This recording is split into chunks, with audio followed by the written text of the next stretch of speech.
ये forex market की series का फर्स्ट वीडियो है। What is forex? फॉरेक्स यानी फॉरेन एक्सचेंज।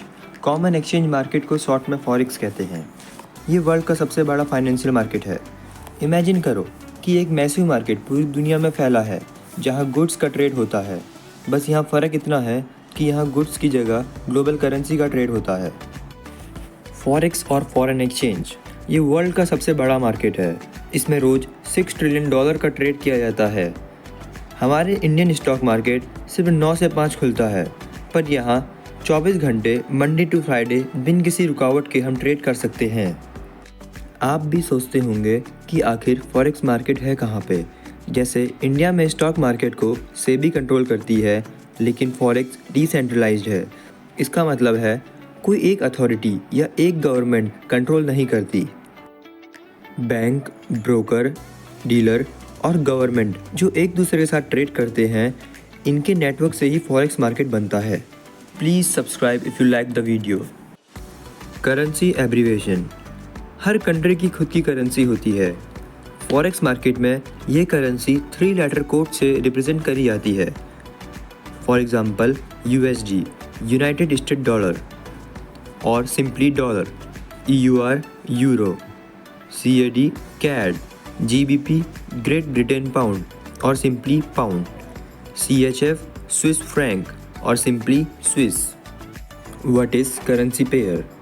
इन फॉरेक्स मार्केट करेंसी पेयर में ट्रेड करी जाती है, क्योंकि जब आप फॉरेक्स में ट्रेड करते हो तो आप साइमल्टेनियसली एक करेंसी को बाय और दूसरे को सेल करते हो।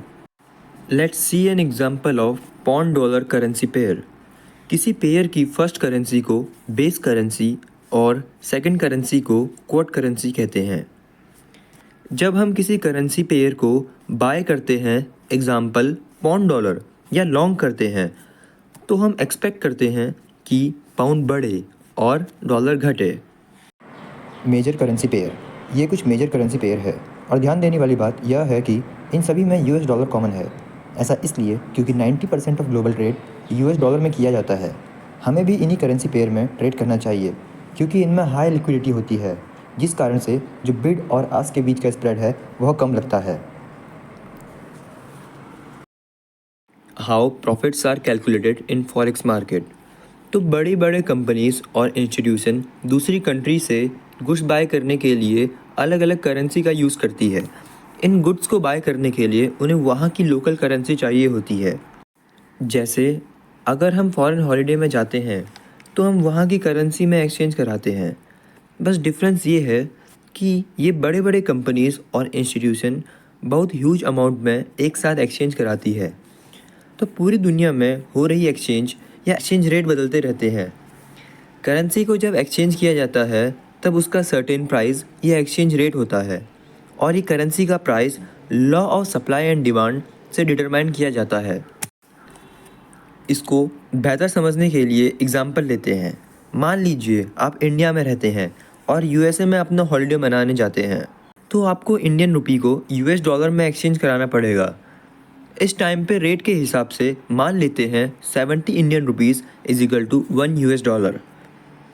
तो आपने 35,000 रुपये कराए, जिससे आपको $500 मिले। 2 हफ्ते आपने USA में एंजॉय किया, उसके बाद जब आप इंडिया आए तो आपके पास $300 बचे।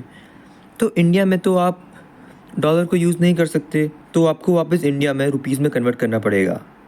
लेकिन आपने देखा जो रुपए का डॉलर के मुकाबले जो प्राइस चल रहा है वो अब चेंज हो गया है। $1 का अब 72 रुपीज़ हो गया। तो आपको अब $200 के बदले 14,200 रुपीज़ मिलेंगे। अगर एक्सचेंज रेट पहले जैसा रहता तो 70 रुपीज़ $1 का मिलता, मतलब 14,400 रुपये की जगह आपको 14,000 रुपये मिलते। आपने यहाँ 400 रुपये कमा लिए। तो इसी तरह करेंसी मार्केट में ट्रेड करते हैं। हम एक सर्टेन करेंसी को बाय करते हैं, उसके एक्सचेंज रेट फ्लक्चुएट करने तक उसे होल्ड करते हैं, और एक्सचेंज रेट बदलते ही उसको अपनी करेंसी में कन्वर्ट कर लेते हैं, और इस प्रोसेस से प्रॉफिट कमाते हैं। Thank you.